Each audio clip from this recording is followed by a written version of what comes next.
You would think that we would set up a panel with someone who would have great things to say about generics and talk fabulously about the scope and scale of the industry and the opportunity. The first thing that happened when the two of them met today outside, she said, "You're killing my industry."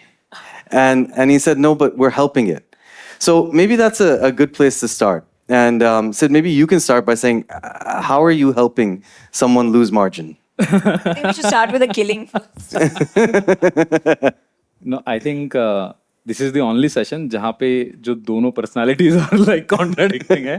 All sessions you had one supporting other, but जो कि Yeah, I'm not going to support him at all. We gotta make sure the other side of the story is told as well. I think whatever we are riding on so far has been built by a lot of businesses being done before, but I think sorry, come again. The question is Helping. how are you helping How are you helping the industry? Yes. How are we helping the industry is we are really showing the way that where is the future growth. Okay. Yeah. There are many studies. I mean, in India, if you see, the market is like 25, 28 billion. Just speak up. Speak up. Yeah, so 25, 28 billion. Not because of the price, but because sheer amount of people who are not taking medicine, right? Because they cannot afford the medicine. So the market is to expand a lot, provided the medicine becomes affordable and as well as the doctor and the healthcare becomes accessible. But if that becomes accessible, medicine cost has to reduce so that you have such a big population now, right? If a billion, 1.5 billion population, but not many people are affording medicine. If those people start affording medicine, it will become the next. So you're expanding the market. Exactly, we are expanding the market. Is that how you see it? No, jokes apart, generics are needed because he's absolutely right. In India, it's not just the metros, right? You have not just the upper class, but you have the middle and the lower middle class where affordability is a very big issue. And you need many more Zeno and many more pharmaceutical companies to bridge this gap. So definitely helping. But I think from a purely capitalistic perspective, it is hurting the pharma industry because there was a time we used to enjoy 12% plus growth. And in the last couple of years, we've been somewhere around 8%. And I think when we really look at what has slowed down the growth, it's really the onslaught or just the increase or the penetration of generic, and not just pharmacies like him. I think he said 180 pharmacies, centers. That's a crazy number, right? But not just that, but even hospitals. So Apollo now has their own private label, which is also in the generic space. And there's substitution because when you're sick, you'll go to the pharmacy that's inside the hospital and then they'll substitute the brand that the doctor has written with their cheaper brand. So this whole substitution at the chemist level is a trend now. Yeah. And that's the way things are going to be. So pharma companies have to shape up and come up with truly innovative ways of convincing the consumer that there is still value to paying a little more for our brand versus the generic, and how we convince the consumer of why we are better, whether it is a certain molecule or lesser side effects, what it is that we offer different for which we can charge a higher price.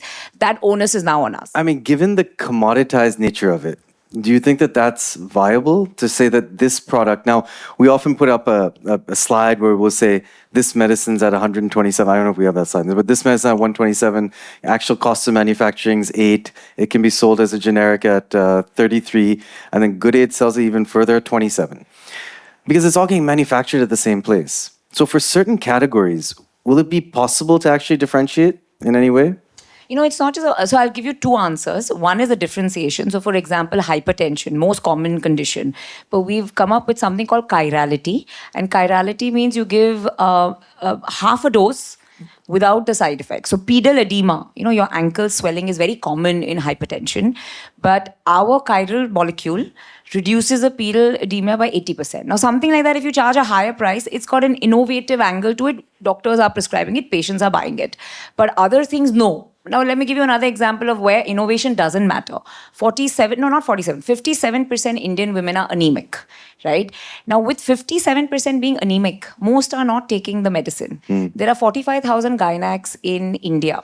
Emcure is the number one women's health gynac company. My number one brand, which is Orofor, which is the anemia brand, ferrous ascorbate, only 9,000 gynacs out of 45,000 are prescribing it. So when I make my strategic plan for the next 5 years, it's about how can I go from 9,000 to 45,000. But why? Why only 9,000? What's the issue? They're not prescribing anything?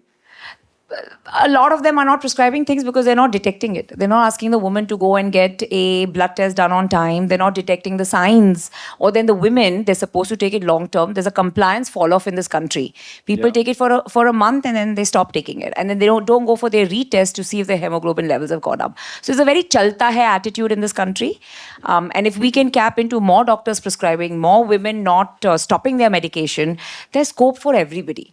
It's a very untapped healthcare market in this country. And I think that's a lot of what you've talked about in the past as well, right? The idea of being a health solution provider. And if you even look at the new format stores, you haven't seen these yet, and we had pictures earlier today, you've really tried to embrace this idea, providing much more than just a distribution point for medicine. Correct. To me, you want to talk a little bit about that?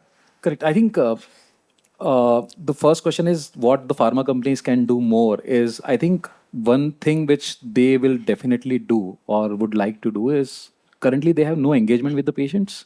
That will be one thing which the pharma companies, as their next lever, they will have to really engage with the patients also, consumer also in some sense, and few companies have started it.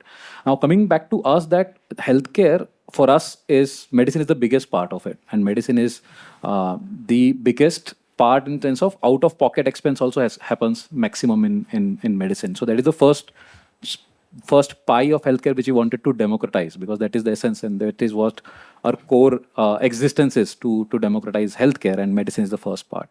But having said that, when we had done our, I think, 20th or 25th store, where we had done a lot of health tests at this store, and that is where we saw patients coming up and they were taking medicine but not doing any test. And then when they did the test, they saw, oh, my sugar is high. I am taking medicine, but it is still high. And then we went back to doctor, and doctor ne fir usko double dose kiya for the next day, right? So for her, it was like, the lady, for her, it was like, I got saved because of this, right? So as I'm saying, the accessibility and everything is so not available, as well as a complete solution is not available, which becomes the future growth opportunity for companies like us also, because that is the need which has happened. And having said that same, so we opened a store yesterday, day before yesterday, there we had put and install a healthcare device where they can take test, and everybody like is standing for, let's say, half an hour just to do the test. And most of those people who then realize, oh, I have this parameter off, which they never measure, and then they bought something to satisfy themselves. They will go to doctor in some other case, but okay, मैं करेला जामुन लेता हूँ so that I can control this. Okay, मैं कुछ और लेता हूँ so that I can control this. So there is a need that they really want to solve this. The accessibility, affordability is an issue, and that is also another opportunity for players like us. You've gone from, I guess, a nice private company life where you didn't have to deal with outside people. You had some private equity guys bothering you from time to time. But now all the nuances of the business get reflected every quarter, and you have to deal with it. And you're heading the largest part of the business here. How do you think about it and think about these kinds of changes happening, and how do you manage that, and what was that transition like? So there are two parts to going public. One is a governance, and second is a quarter-to-quarter pressure, right? So the governance part was a non-issue because, to my father's credit, who's the founder of the company, from way before, he always had the best auditors, the best, set of board of directors, the best ERP. It was run like a public company. So that was a non-issue. We didn't have to make any changes. And then, of course, the two private equity players always help with the barrage of questions. But the quarter-to-quarter thing is not always healthy if it's not taken well. So I'll give you an example. We have a division called Zenex. It sells medicines to gynacs as well as ortho. And we decided we want to split it and make specialized divisions where it's right cut in the center, and it's just a pure gynec and a pure ortho division. When you make any such restructuring, for the reps to really get a hold of things, for us to map it to cities and doctors, for it to really start giving you returns, it takes time. But ultimately, it's the right thing to do because it's more focused, more specialized. But things like that, people are not willing to take those chances because they're like, "Arey, sabse bada division hai. It'll affect the quarterly sales, and we are the most profitable. So it'll affect the EBITDA and it'll affect the share price." So sometimes I feel that we do get a bit myopic in taking some of these bold decisions because we're too worried about what the quarter will look like. And that's a constant fight between someone like me who's running the business versus the CFO who has to answer the investors. So that is not something that I'm enjoying. I can see Sid sitting here nodding his head. I feel that pain already, huh? Those are the kind of things I'm not enjoying. But I think it's a journey. No. And it'll slowly, we're very new to being public. We went public in early July. So it's barely been, 5-6 months. So I think over a period of time, people will get less hyper and more long-term is what I'm hoping. Sid sitting here saying, I feel the exact same pain with Sandeep every day. And I wish he'd stop calling me every week. Instead of quarter, it is month. Yeah. I wish to be public. It would be easier, huh? Correct. Yeah, exactly. Got it. Let's talk about distribution in general. Because when we look at it at a high level, there's 1 million pharmacies in this country, right? And now we've talked about the doctors are fragmented, the pharmacies are fragmented. We're sitting here and saying you have 170 pharmacies in Bombay and saying, okay, we haven't even scratched the surface of what's possible here. When you think about distribution for the drugs that you will keep rolling out, I know we've talked about OTC products coming next and things of that sort. How helpful is organization? How do you think about it? Would you partner to enable it in a bigger way? Partner with Zeno? Or with any organization of distribution. Yeah. So you saw online distribution come about, e-pharmacies. What impact does all of that have for you as a marketer and a manufacturer? So, if you can't beat them, join them, right? It's as simple as that. So when online pharmacy came, we were like, where is this going to pan out? We started selling on online pharmacy. When nutraceuticals came, I've launched my Nutra brand, Arthin. You'll start seeing it on Amazon and all. Similarly for generic, we said, okay, let's join it. So now I have a division which does 100 crores a year. And next year we'll do 200 crores. So we launched our own division. So your own generic. Yeah, so now Emcure has their own generic, which started off like as a tiny thing and now it'll double every year. So that's what I do. If I know that something's a trend, I just make sure I'm part of the trend. Yeah. And It's the best thing. And you're selling their products as well? No, we made our own brand, so This is a really tough panel. I shouldn't have structured this way. I just thought two nice people. Trying to find common ground. We did go to him and said, would you keep Emcure products? And he said, no, these molecules I have my private brands. I'm not keeping your products. But yeah, we sell a lot of branded products of Emcure for sure because that is the demand which we need to serve. So that really happens. And now the nutraceuticals too, right? We were discussing that outside when you came to shush us up. I was trying to make a sales pitch to him. And I was also saying कि हमें लग रहा है ये बन रहा है धंधा and growth के लिए यहाँ पे please आप भी products निकालिए. So that is something which will be, and I think as you are saying, how will as these companies grow and the system become more and more organized, it will only help the industry. So I want to come back to this question of trust, because I absolutely agree with you that one of the challenges that I think we've come to understand in this, and we drew the analogy, actually, Indigo did a great job of actually saying that low cost doesn't mean low quality, right? So now here, you've had to build Emcure as a brand, and it's been built over decades. You think you found a shortcut to how someone can do that in this space in any way? Do you see something that... or maybe something that worked exceptionally well to ensure that trust gets created? It's a shortcut, but it's damn expensive. Partnership with doctors. So basically, you have to build that with doctors, and doctors are being wooed by many pharma companies. So how can you be really most intelligent about like AICOG, the biggest gynec conference is coming up in Jan, and it's going to be in, in Bombay, BKC, at Geo. So there are going to be all these doctors from Pan India coming, and who gets the faculty sessions? Who gets the best doctor to speak on their molecule? It becomes a race, right? Because the key opinion leaders, you want them to talk about Emcure's brand, and you want them to do a trial, like a trial on Emcure's product, and then share the results or publish it in an international journal. So how well do you convince the key opinion leaders to partner with you for research, for trials, for publications, for speaking at conferences? That's where you have to really have. I have a very large medical team. I have almost 25 people in my medical team in-house. So how they work with the doctors, because it's like then it's a doctor-to-doctor conversation, not an MBA to doctor conversation. So you have been avoiding the doctor channel, and then now started to embrace the doctor channel in your own way. Yeah, in our own way. That is absolutely right. So we have avoided because we believed that really going to doctor channel will increase our costs, and thus we will not be true to what we wanted to stand for. However, what we have seen, because we have a lot of retail presence, nearly 5 lakh consumers a quarter buys medicine from us. 5 lakh consumers buy medicine from us. We have seen that at certain stores, the prescription of our just started coming. That was an opening for us. That why is it happening, and that is why that is where we realized that doctor at certain instances want to write medicine. If he or she sees, maybe they are seeing 20-30 patients a day, but there are 3 to 4 patients whom they know if they write branded medicine, they will not take it, right?